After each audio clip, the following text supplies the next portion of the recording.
Αντιδράσω, θα μιλήσω και ό,τι θέλουν να μου κάνουν. Ο βουλευτής της Νίκης, Νικόλαος Παπαδόπουλος, αυτή τη φορά εισέβαλε στην Εθνική Πινακοθήκη και τα έκανε γυαλιά καρφιά, γιατί όπως λέει εξοργίστηκε και προσευλήθην λόγω μιας εικαστικής έκθεσης με τίτλο «Η σαγίνη του αλόκοτου». Καταπροσβάλλει το πρόσωπο της Παναγίας.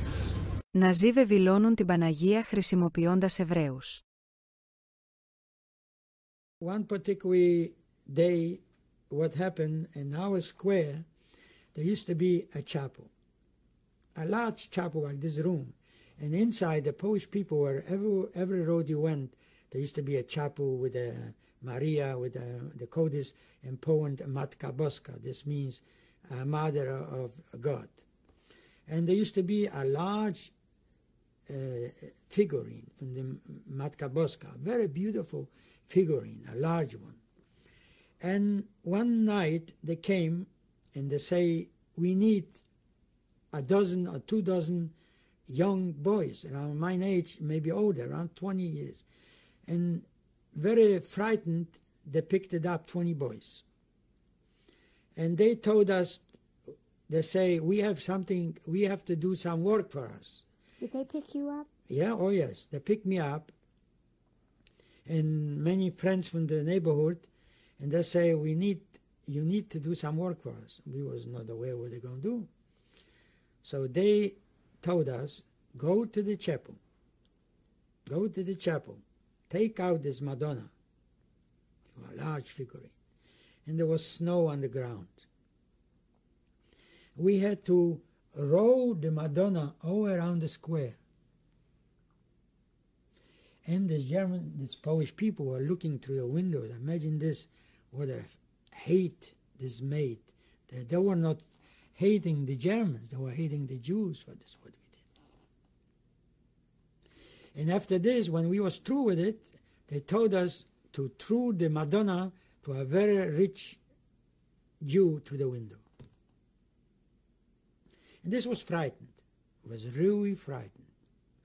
Next morning they came to the very wealthy Jew and they told him, you are hiding here somebody, a guest.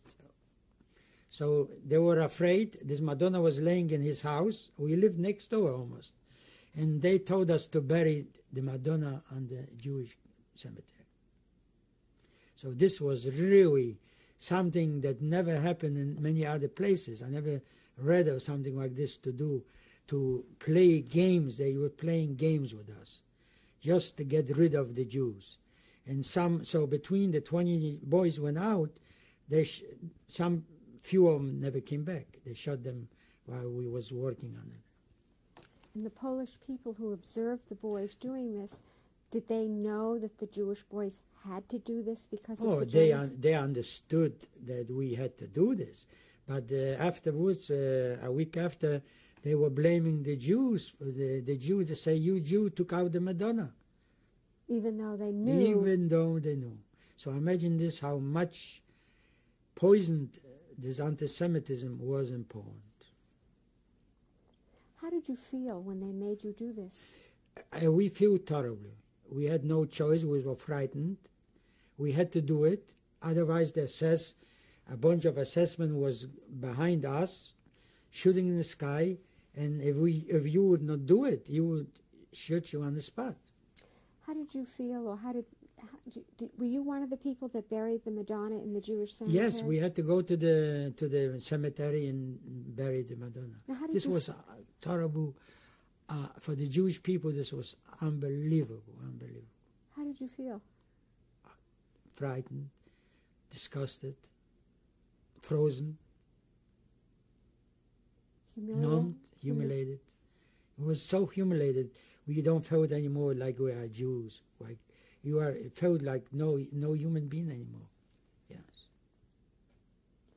Then what happened with the Germans? So one day he told me that I have to pick up 12 Jewish people. This means girls and boys. And that we will go to different place to work. So I told him, fine, that next day I will come with 12 Jewish people. So I went to the head of the Jewish, the head of the Jewish town. So I told them that 12 people have to be sent because the officer told me that tomorrow he's expecting them. So I took my sister also with me. Which sister? The younger sister. So we all came in the morning, 12 people came in. So the trucks were waiting with a lot of soldiers, and we sat down on the truck and they drove us to the villages close to my town, Raicha. And we went to the villages and they told us that we have to clean all the homes because they were taking the Polacks and shipping them out, and the Germans from Berlin will be coming to live in the homes, some German. So we start to clean the homes. What happened, they told us to carry the pictures, the holy pictures, Polish holy pictures, to the top of the hill, and there was a big fire, they made it, and we had to throw in the pictures to the fire.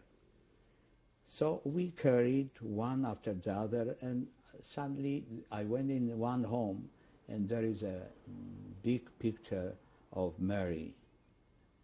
So I had to take it. So I took the picture, and I was walking up the hill, but it was very heavy. A Polish woman came up to me, and she says, "How could you burn such picture? Why don't you give me the picture?" I say, "I would give you gladly, but somebody will catch you, and afterwards they can shoot me for it." She says, "Don't worry, I have kerchief. I cover the picture in the kerchief, and I carry it." So I gave her the picture. So she took the picture, and she walking maybe 5 steps. The German officer running out from the forest, and halt, halt, halt.